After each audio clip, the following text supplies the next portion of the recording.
Hi, guys. Thank you so much for taking your time to see me first. That's awesome. Hopefully I don't put you to sleep about talking about designing around legislation. This is actually really fun. I've made versions of this talk for web development. I've made versions of this talk for VR and AR. And this is the first crack at Android. So again, thanks for bearing with me. The topic is developing apps with privacy in mind as a baseline need. And I'll get into all the nuances as to how to ground yourself with a couple frameworks, some legal, like a legislation that recently went into effect that I'll talk about. But I'm actually going to do something unconventional. My wife warned me not to do this, but I'm going to do it anyway with how I introduce myself. First, I'm a Google developers expert for product strategy. And Google still hasn't really figured out what to do with the product strategy experts, so they just dump us into design. But as you know, we product guys, girls, or people just manage the life cycle, just get close to the user, are empathic to the needs, solving problems or sniffing out problems for other people to solve so we look good. I do this at my day job at NDI, the National Democratic Institute, where I manage a product line. I own a product line of about half dozen open source solutions in various stages of maturity. As part of that, I kind of stuck my foot in my mouth and said, raised the flag when I was interviewing for that job last year and asked them about their readiness for the GDPR. And no one had ever heard of that before. What was even more frightening was that no one had ever heard of it in the international development community, as far as the ones that operate in the United States that were funded by the same mechanisms as NDI. That's talking about IFIS, if you've ever heard of IFIS, USAID, the International Republican Institute, IRI, and we are part of a consortium, and we work together to help change lives around the world. So I appointed myself Data Protection Officer, DPO, in addition to my other responsibilities. So that's me. And next to me, this is where my wife sort of thought it was going to get weird. That's my little daughter, and she's there for a reason. Before I get into that, if you have any feedback as to how this talk is going, good or bad, I'm a product manager. I have a very thick skin. Definitely tweet at me, hashtag Android Summit. Is that what we're using? Android Summit 2018 with that hashtag in front. So I'm beginning with Sparrow because I'd like to sort of ground us with why privacy matters, why being good stewards of users' data matters. Sparrow's my daughter. She goes to a Montessori school out in Alexandria, Virginia. She's 4 years old. I put her in the care of total strangers, teachers, educators. I say, teach her, feed her, show her a good time. That is the agreement. I am the parent. So if they want to do anything other than that, like feed her something that I'm not aware of, or take her to the zoo, or give a new curriculum that I don't think I agree with, or maybe I'm all for, I need to sign off on that. I'm the parent. That is the agreement. It is through that lens that the EU, years ago, thought about data privacy. Facebook. I have interest and a need to connect with my friends. This is my name, my email. Use it. Connect me with my community and my friends. However, don't do more than that. I know you this is a free service and you want to get paid, so sure. Advertisement, use my data to make money so I can keep connecting with mom and dad. So if you do something other than that, like change elections and stuff like that, let me know. Today's goals, the objectives today, if you take two things away, hopefully, I want to sort of illuminate why these boring subjects like GDPR matters with everything that we do. And then take from that some examples, picking on Facebook here and there, or other companies here and there. I'll even use examples from some of the work that my team has been working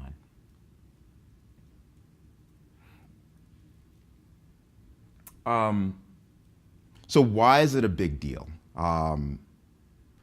For the EU, it unifies the definitions of data protection. I'll give you an example. In the United States, 50 states, there are 48 different definitions of data privacy.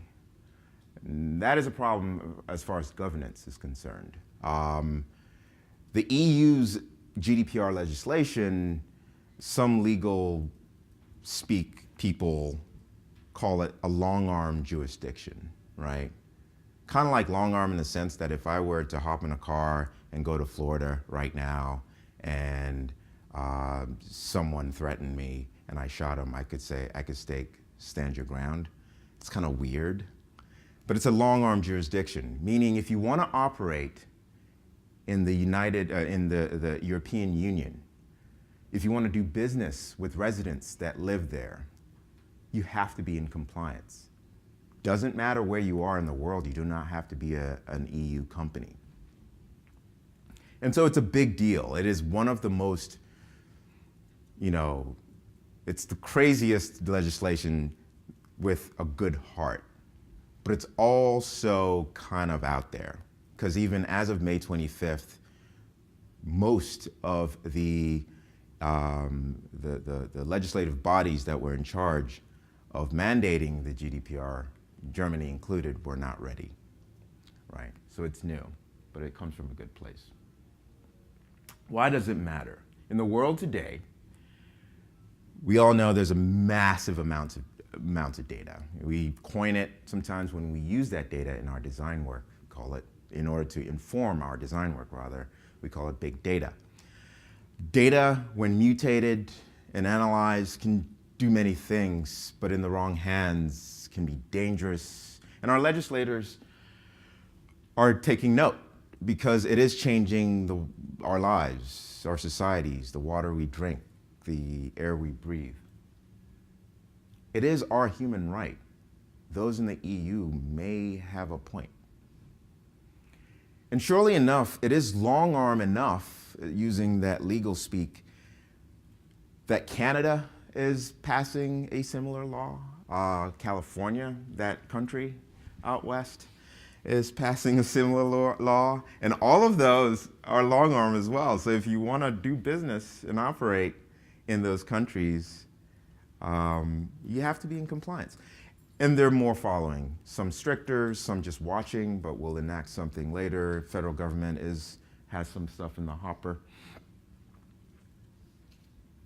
But all this comes to a nexus, depending on your perspective, of a burden or an opportunity, right? It's a burden to go through all the legal hoops and all the privacy promise snack bars that you have to sort of think through at the beginning of each sprint that you're cracking at before shipping it on May 25th, 2018. That part of this talk was given before 2018, so. But anyway, there's an opportunity there. Long gone is the day where, because I, as a developer, designer, company, is offering a free service to you, that I expect my users to give up their data, their privacy. That's a zero-sum approach. We should think about this as a positive sum approach where our users are not sacrificing their privacy at the expense of the service that we're providing. I won't dwell too much on this. If you don't know anything about GDPR, full disclosure, I'm not a lawyer. Don't aspire to be either. You can definitely look at this. But if you were to hop on anyone here, if you're an EU resident citizen or an American citizen, if you were to hop on a flight from BWI or IAD and landed at LHR tomorrow, stayed there for a week, you are an EU resident. And you have superpowers. These are 4 of them. You have the superpower to be asked, to get a justification as to why the service needs your data. They need to provide you consent, and I'll get into that in a second.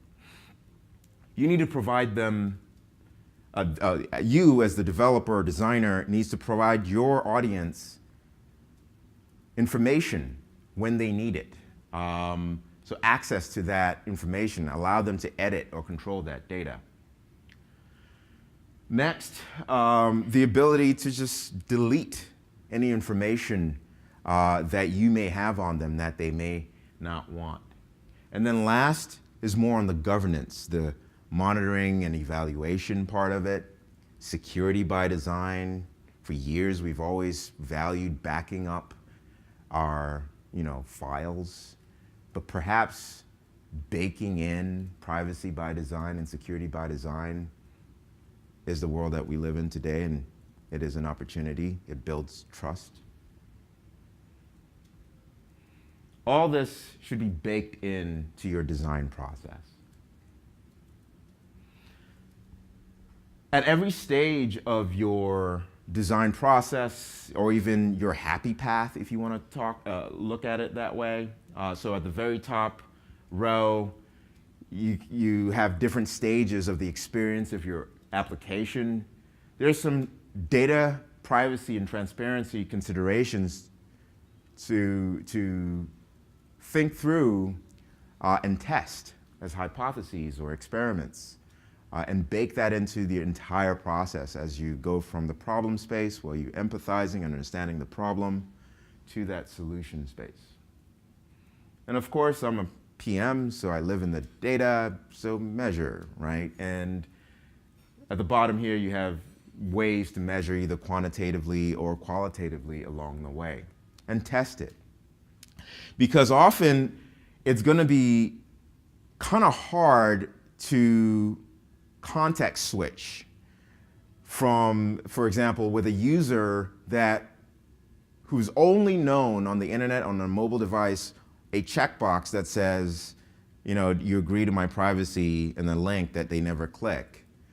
It is the most challenging to collect consent by thinking up another creative way to do it, because that just creates more cognitive load, and maybe they're not used to it yet. They just want to access the content. So I'll get into something designers call progressive disclosure. You've seen it in some games here in a second, but you can adapt that sort of thinking to how your happy path sort of works for the different stages of your experience. I'm using this example to pick on Facebook a little bit. They identified a need. I'm sure they have an army of researchers. They identified a need that when I have a picture taken of me without me knowing, I want to be notified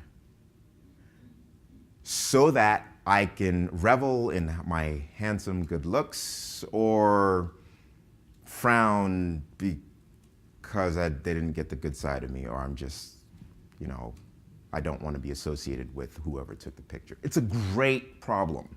Like, I certainly want to know that I was walking by the monument and someone took a picture and here I am. That's surely me. I was there as well. And they're applying computer vision to this. And I don't know how the sausage is being made, but these are considerations that they're going to have to make. One, they're going to have to give you a clear reason why they need your information.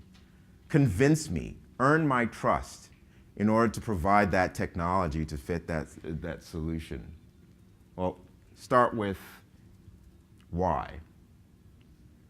Always, I keep bringing this up because it's a positive sun. That actually builds trust in my, and actually builds your acquisition if you're tracking that, or your activation metrics if you're tracking that. And I know often we sort of have this thing where we just have the legal team, or we just go on like LegalZoom or whatever and just copy pasta content into our privacy documents because you can't ship on the Android store without having it, right? We all do it. But you can't do that anymore with the EU legislation if you want to serve an EU resident. And again, it's not an EU citizen, it is an EU resident, meaning I could be an EU resident tomorrow. So you have to write clearly stated reasons in English, not legalese, as to what the terms and conditions are. And you can do this progressively, right, when you need it. You do not need to just bombard them on that onboarding experience. Actually, it is bad design, right? You want to progressively collect a phone number when the feature affords the user with contacting someone via SMS, for example. And only then, there's no need to have that form in the beginning, that registration form that has every single piece under the world. At NDI, the National Democratic Institute, we have a social media monitoring solution. This is a mock-up of it. And essentially, we serve a need for media monitors who happen to focus also on social media to understand what their party members and or opposing party members are saying before, during, and after an election. And we tap into this Twitter streaming API, which actually broke yesterday because we were using the old one. But by show of hands, who feels in order to use that information that we collect, say, name or email? Yeah, there's no need, right? It is social media information, right?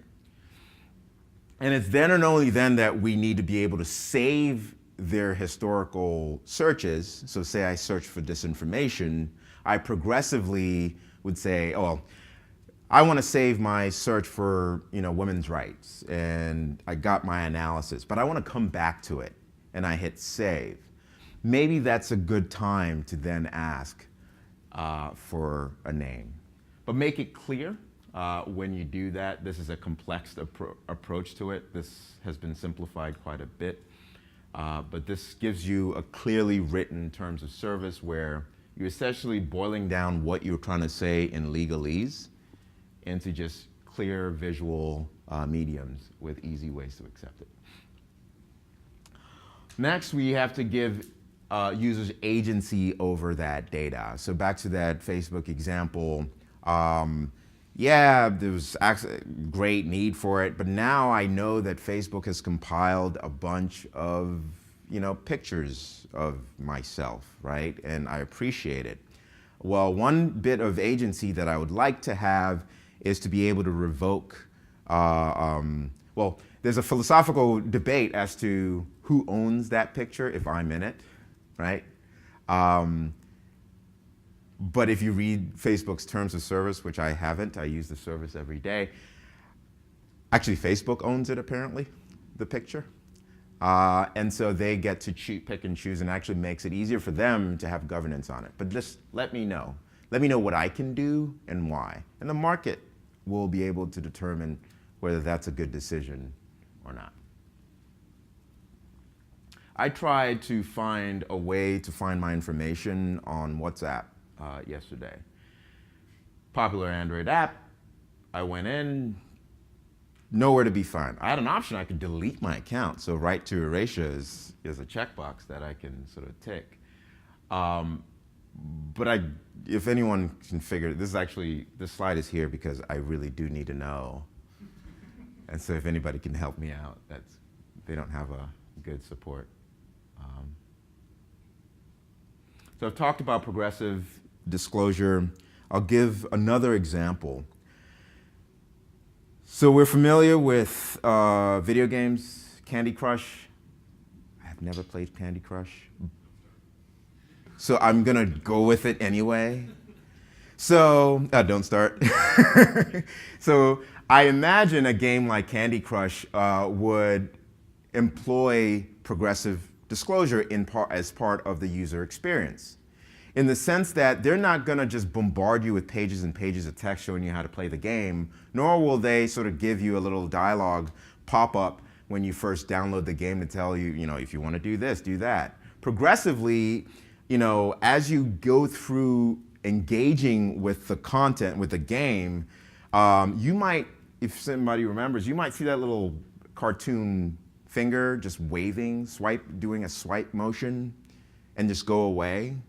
Because contextually, the developer and the designer understand through quantitative analysis, maybe your mixed panel data or your Firebase or Google, I guess it's a Google event, so I should say Google or Firebase analytics data, that when people normally get here, there's a large drop-off. So maybe that's when you use that data to inform that experience, that progressive disclosure. Disclose progressively how to get past this little block, because I have the data.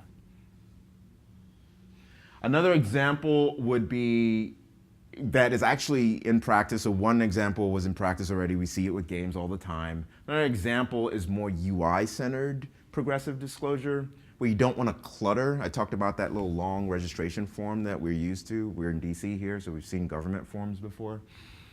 In this case, I don't really need the user's information in order to get rating data. But if they liked it or didn't like it and they still want to reach out, they have the option of providing this information. And this image it's actually a GIF. It's not animating, but the credit goes to someone on Dribble. I have no idea.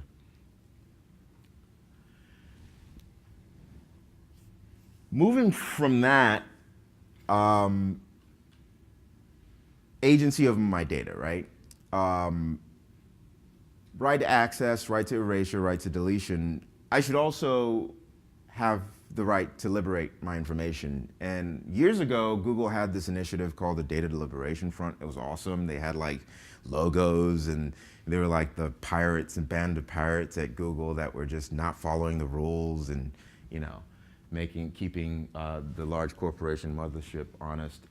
And a lot of their efforts went into what became Google Takeout.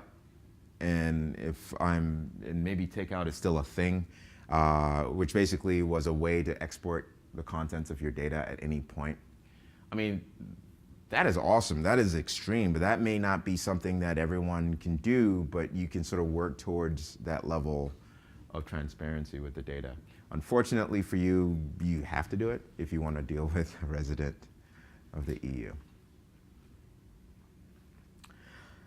Finally, the number 4 in that list of things that you have to be aware of was governance or security or monitoring.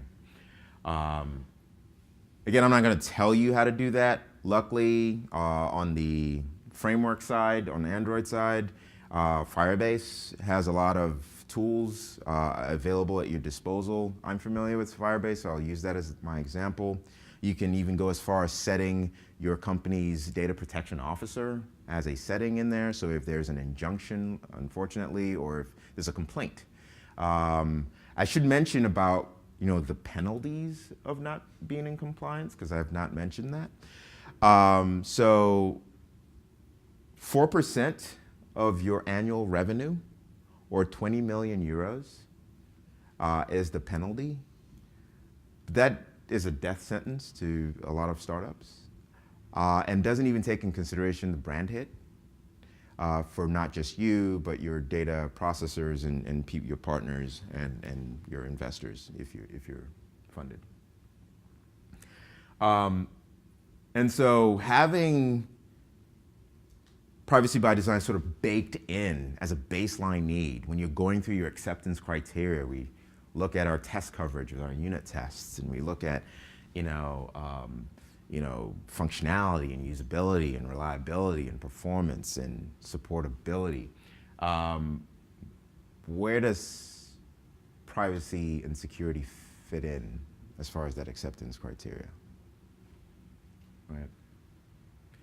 So I'm going to start wrapping up with some, and I'll leave, looks like I'll have some time for questions, which is awesome. Start thinking about your questions. With some resources,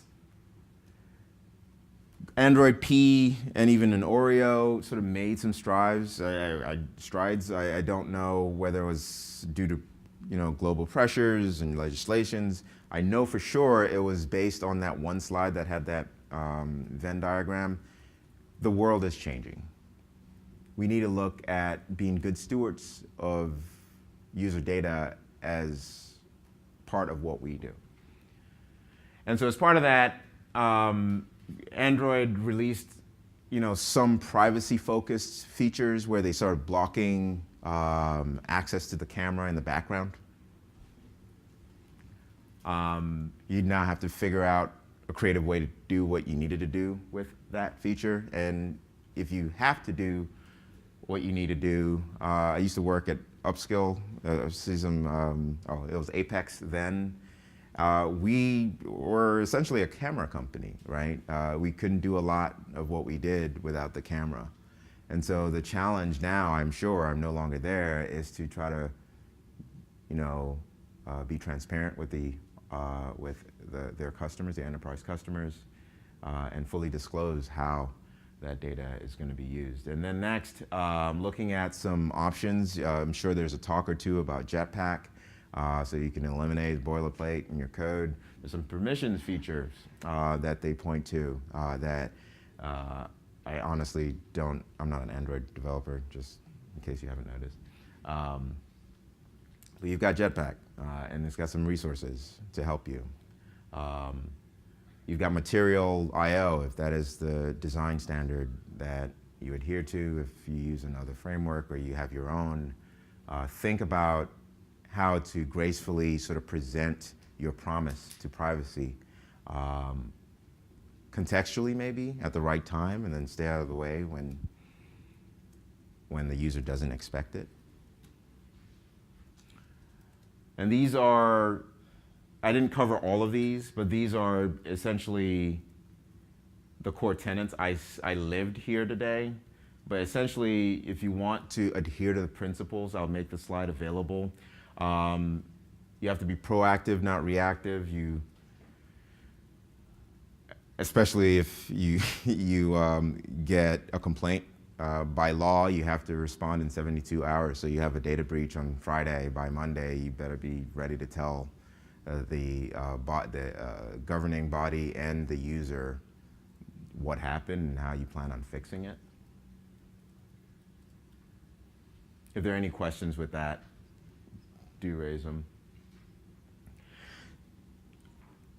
So that's pretty much where we are.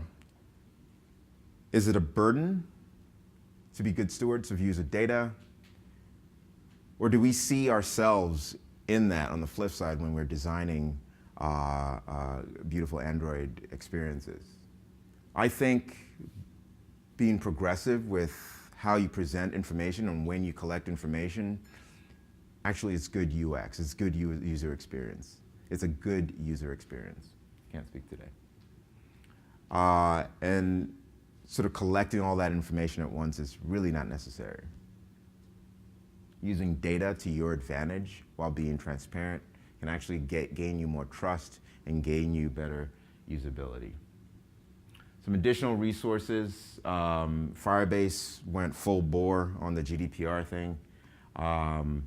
They have ways to sort of have governance over your data and sort of comply to right to erasure, right to access, and right to deletion. And this is my information. If you want to hear more about this, I write about this on Medium. I post those to Twitter. I've since stopped using YouTube, but I'd like to do more of that. So if you visit it and you add me to YouTube, maybe I'll do a video. And I am decently active on GitHub. Thank you.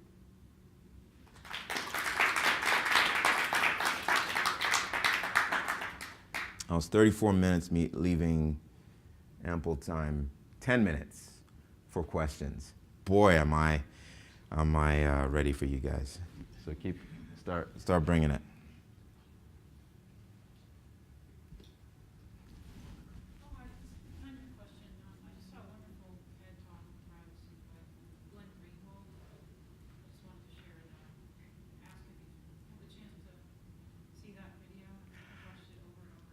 I haven't, but I would love to.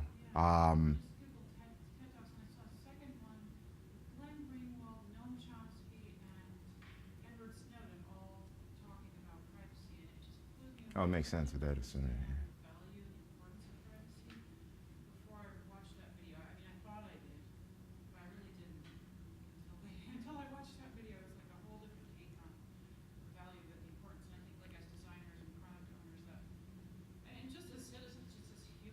Right. Right. Another resource, and she's the godmother of privacy by design, Dr. Anne Kevorkian. Can't pronounce her name. She has some great talks as well. I don't know whether she's ever done a TED Talk, but those last principles that I highlighted, my clicker's not working now, were based on her work years ago before GDPR was cool. Anne Kevorkian. Yeah.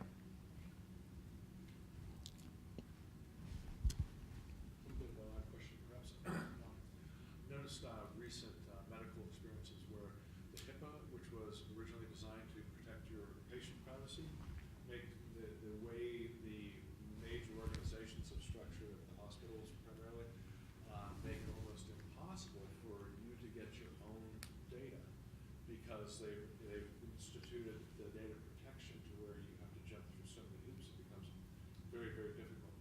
I wondered if and GDPR is just in the beginning.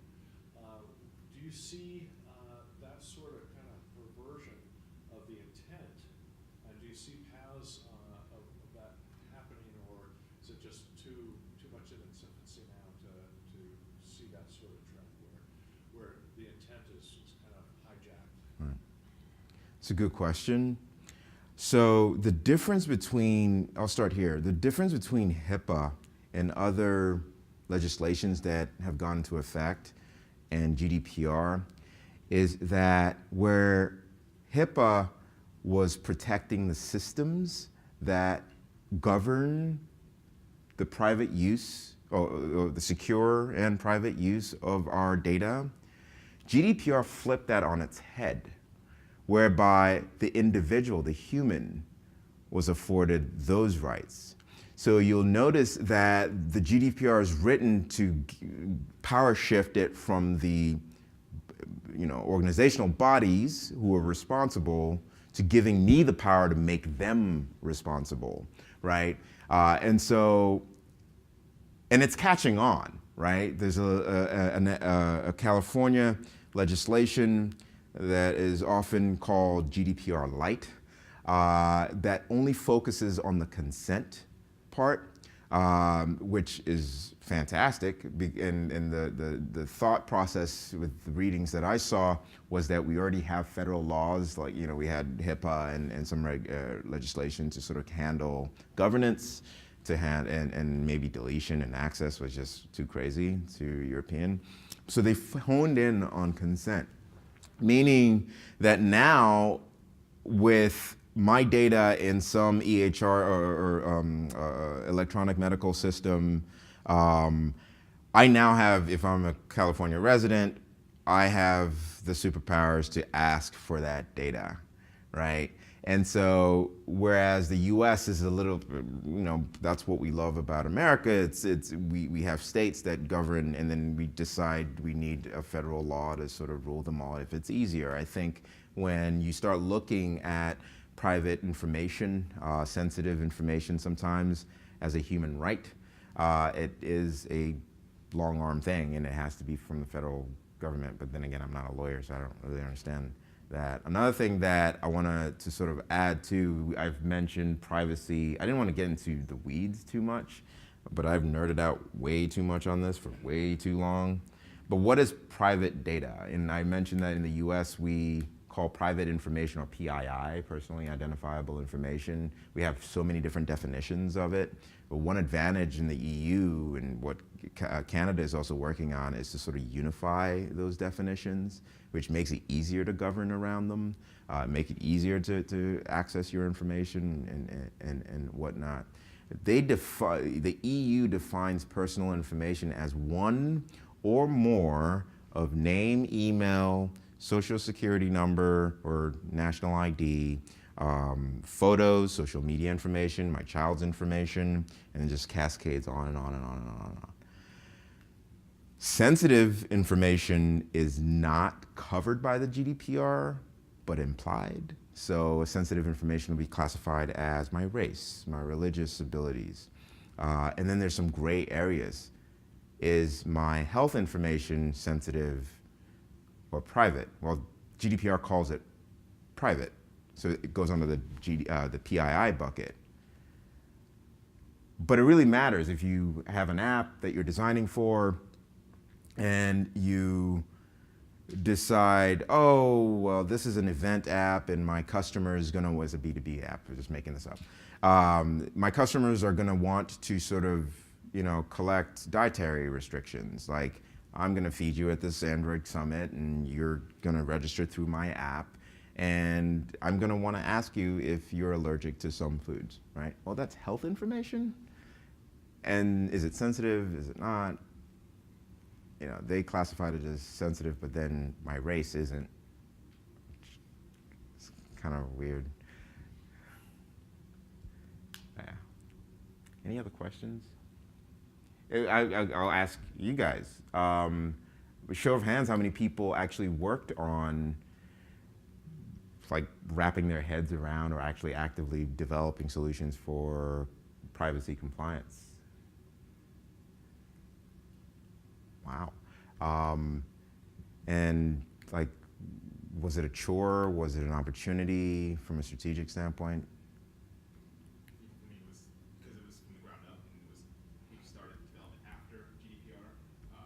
We designed within the privacy line from the get-go. Like, Right. the user can say, I don't want any kind of identifiable information it's mostly for logging and error.